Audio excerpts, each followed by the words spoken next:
soxna Fatimata Kébé coordinatrice Pastef Varese moom laa jàkkaarloon nii ñu lay nuyu di la ziar nga defal ñu léegi benn nation boo xam ne ci pulaar nga ko def ñu bëgg nga defal ñu ko ci olof fii comme ça bu ko defee waa Varese xam lan nga wax ci pulaar. asalaamaaleykum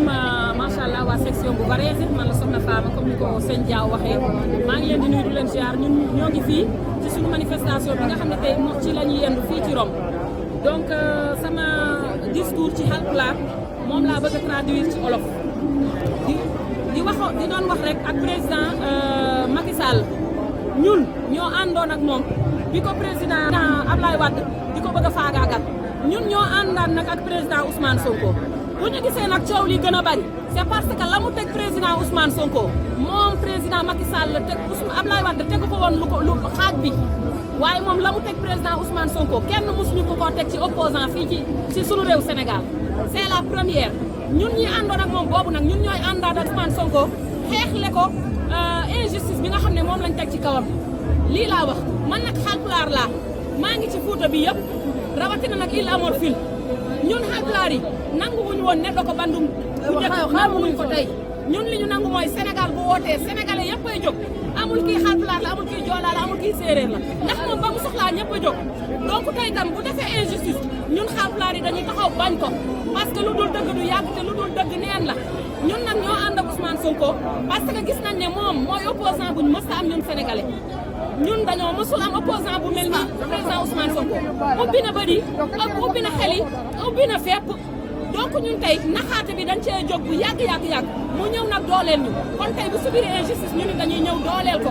lii laa wax ñun nag kenn duñu naxati ñun Haalpulaar yi kenn duñu naxati lenn nag laay wax président Ousmane Sonko mooy message bi dafa desee jàll fële ca Fuuta parce que ñoom xam nañ ne Haalpulaar bu bëggee rek bëgg na bu jàppee rek jàpp na moo tax tey lu ñu mën a def mooy dem fa di ko diaboliser ñun nag ñooy am suñu fulla am suñu fayda nemmeeku tuur ba muy taxawal moom président Ousmane Sonko 40% yi na ko jox waa Fuuta parce que Sénégal yëpp mokk na de mais fee lu ko teree mokk mooy dañ fay dem di ko diaboliser ñun nañ fa dem ak sunuy làkk fu ñu jaar yàq ñun ñu jaar fa defar mokk na mais am na lu bari lu des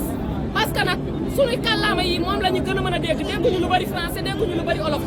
am na ñu fa nekk ñoo xam ne Haalpulaar rek la ñu dégg nañu wax ak ñoom ñu xamal leen luy projet bi ñu jaay leen projet bi ñu gën koo téye te foofu bu soobee yàlla bu mokkee Macky amatul benn bunt loolu lañ wax def na 2 mandats daa war a dem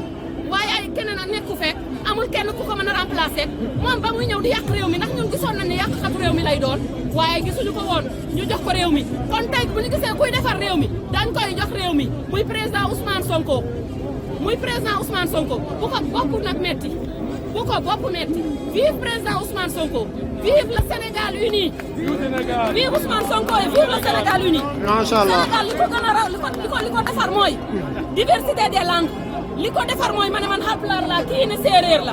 keneen ñëw ne joolaa la keneen ñëw ne leneen ak leneen waaye ñun ñëpp bokk suñu réew bu ñu kenn séddale bu ñu kenn xàjjale Sénégal benn la te il est temps que Sénégal richesse bi muy am mu delluwaat ci biir sénégalais yi ancien ñi nga xam ne ñoo nekkoon Sénégal ba bootuwaat ci ginnaaw Macky Sall tey di lekk suñu réew di ñu bàyyi ku bëgg a faju doo faju ku bëgg a lekk doo lekk ku bëgg a ku injustice dal fa kaw justice nekkulu fa kenn insécurité totale ñoom ñuy nax nit ñi saa bu ñu génnee rek élection moo jub si bu élection jub see ñu génnee sunuy milliards ñëw jox ko population bi bu élection yi passé ñu gën a tumrankewaat ñu gën a xiif ñu gën a mar ñu gën a feebar nañu yeewu sénégalais yi nañu yeewu ku ñu waxul nañu booloo doon benn nga xam ne kooku deful dara lu dul yàq ñu deful dara lu dul dëdd nañu Ousmane Sonko du nitu ay parce que lu ne teg nañ ñu ko billahi am na fu mu doonoon kon ñëppay génn taxaw ne déedéet kon ñun nag ñun jàmbaar yi ñoo taxaw bokk ak Ousmane Sonko combat bi